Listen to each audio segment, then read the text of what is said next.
Hello, everyone, and welcome. What are the signs of enlightenment? The most salient characteristic of enlightenment is that you or the seeker stop seeking. At this point, everything stops and there is a subtle shift in awareness in which the foreground becomes the background and the background becomes the foreground.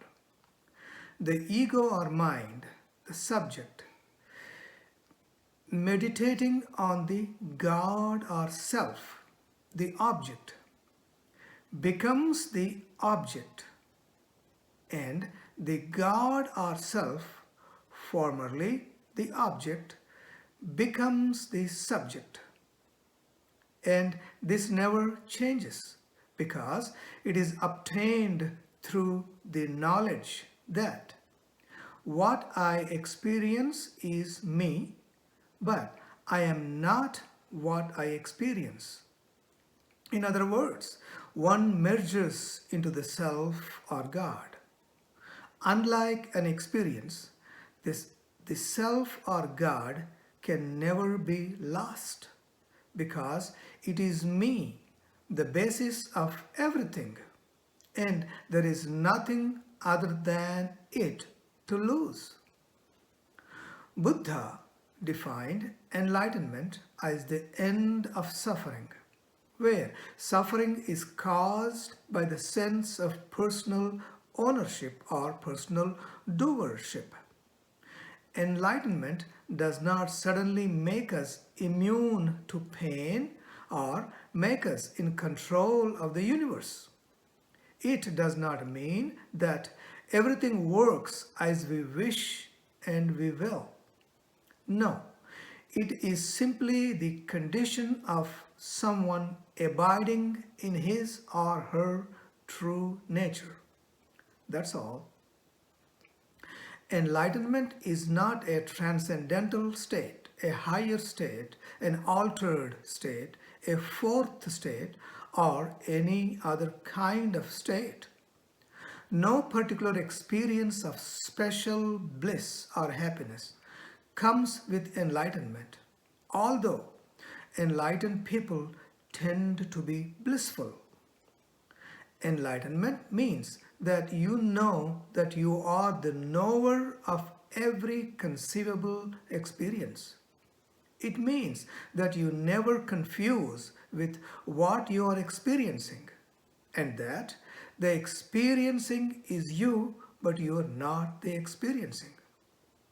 Enlightenment is simply the hard and fast knowledge or the remembrance of the hard and fast knowledge that I am whole, complete, ordinary, unchanging, actionless awareness. And when this knowledge is firm, again, it does not produce a permanently blissful mind. However, this knowledge produces a sense of rock-solid confidence in the person. The person knows that henceforth he can handle any situation in life without any discomfort.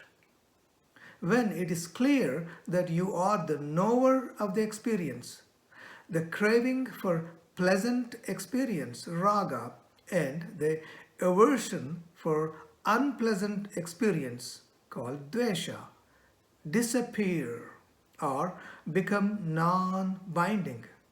Remember, a binding desire causes a repetitive, unconscious behavior.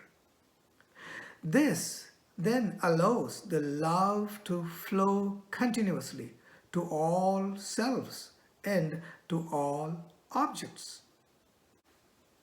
Upon realization, appearance, which is non-binding duality or projected duality or Ishvara Dvaitam, stays, but ignorance, which is binding duality or perceived duality or Jiva Dvaitam, goes or disappears. Concepts stay, but the belief that the concepts refer to reality goes. An enlightened being never denies duality, only its reality as matter and mind. Because, like the snake in the rope, it is not actually there. Duality still exists, but the knower knows that they have not got separate existence in reality. The seeing is not altered, only the knowing. He denies dualism, which is me and the other. A sage's ego has become the witness or sakshi. A sage has an intellectual advantage. I know the entire truth of manifestation, as well as an emotional advantage. I depend on Brahman, the God, or me, not the world. The flow of life, whatever happens in life, whether pleasure or pain, will continue to unfold, sometimes in line and sometimes out of line with our preferences. A sage is able to enjoy the pleasure in peace without the pleasure being shattered, and bear the pain in peace without the pain being intensified.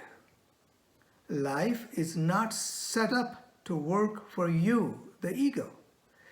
Life is set up to work for life. Life works for you when you work for the real you. An enlightened being realizes peace or pure love in his attitude towards life, not in the flow of life.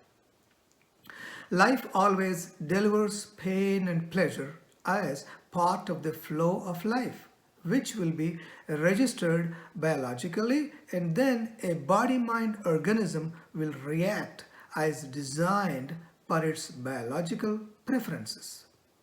On the other hand, suffering, which is a psychological reaction, is not on the level of flow of life, but always in relationship to our attitude towards the flow of life.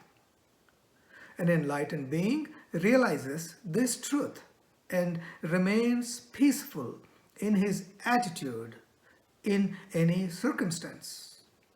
He is neither uncomfortable with himself nor uncomfortable with the other. Sense of doership has been completely uprooted. He has completely surrendered his individual will. He has realized that his will is the same as God's or totality's will. The sage's position is that if enjoyment comes, he accepts it. If it doesn't, he keeps quiet. Even when he is taking pleasures, however, he is not deluded by them, and he regards them as a game he is playing, for he knows their unreality. He does not take them seriously. And there is no coincidence, and nothing happens in life by accident. Each event and adventure is called to yourself by yourself in order that you might create and experience who you really are and demonstrate it. All true sages or masters know this. That is why masters remain unperturbed, undisturbed in the face of the worst experiences of life as we would define them. An enlightened being or a sage or a jnani has converted his identification with the ego to an association with the ego. Again, An enlightened being or a sage or a jnani has converted his identification with the ego to an association with the ego. His doing coincides with the happening. Doing and happening become one. And finally, when one thinks about I and awareness comes into your mind, but not the body, then it is a sure sign. Thank you.